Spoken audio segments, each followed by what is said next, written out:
Good morning. We're here at City of Rocks State Park in Idaho, and you can see some of the rocks behind me here. This is actually the California Trail, or right next to it, and over 200,000 people actually traveled through here on their horses and their covered wagons, etc.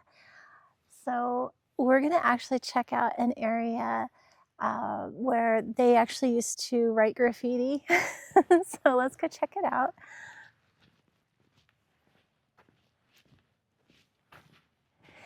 And one of the interesting things about this is that it was actually the quickest trail from Mississippi to California, hence why it's called the California Trail. So I'm going to flip you around so you can see the some of the areas where they actually used to do graffiti.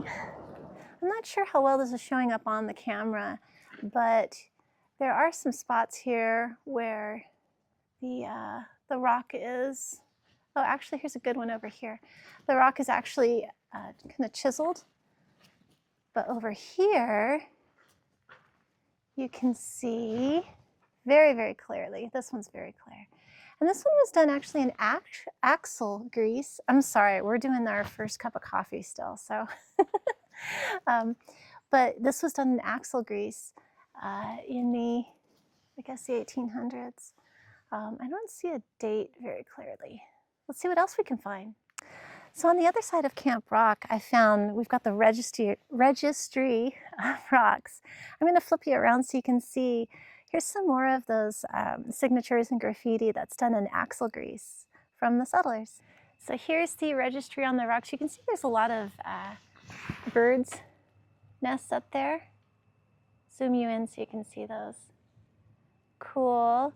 And then if we look down, according to the placard, Native Americans used to also leave messages using pigments, dyes, and animal fats. And then, of course, the immigrants continued this. But since they used axle grease, we can still see them. I don't see any pictographs here, but my understanding is there are some elsewhere. I'm seeing dates of 1880, 1843, I think over there. And there's all kinds of markings. I'm not sure if you can see all of them because some of them are quite faded, but basically as far up as a person could reach or climb. Behind me here is Bath Rock, and this is kind of a cool spot. At the top of it, there are some old kind of indents from geological forces, and supposedly the immigrants used to scramble up these rocks after a heavy storm and go take a bath up there, hence the name Bath Rock. One of the cool things that's happened, we're not going to go up and check it out because I'm not a climber yet. That's on my bucket list though. But apparently at the top, there's some unique ecosystems that have developed within these pools, that different mosses, and there's even some little shrimp that apparently can survive up there.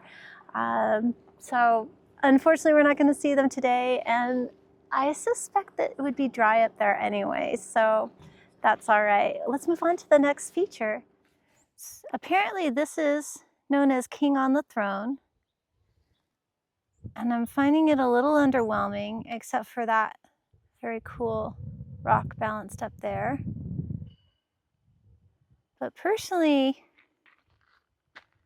and maybe I'm reading it wrong, that looks more like a king on the proverbial throne. He's got a face. Looks like he's a happy dude. Happy things are going on. People are climbing on his body.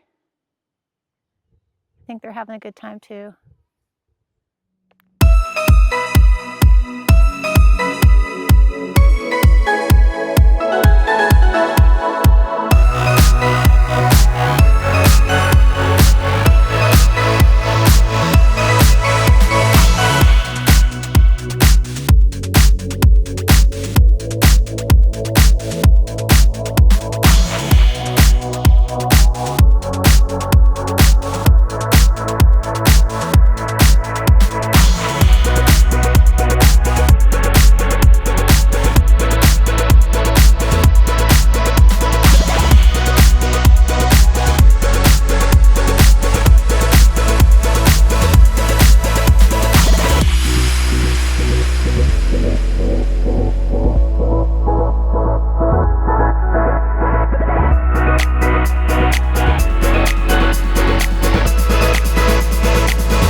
right behind me is one of the great rock formations.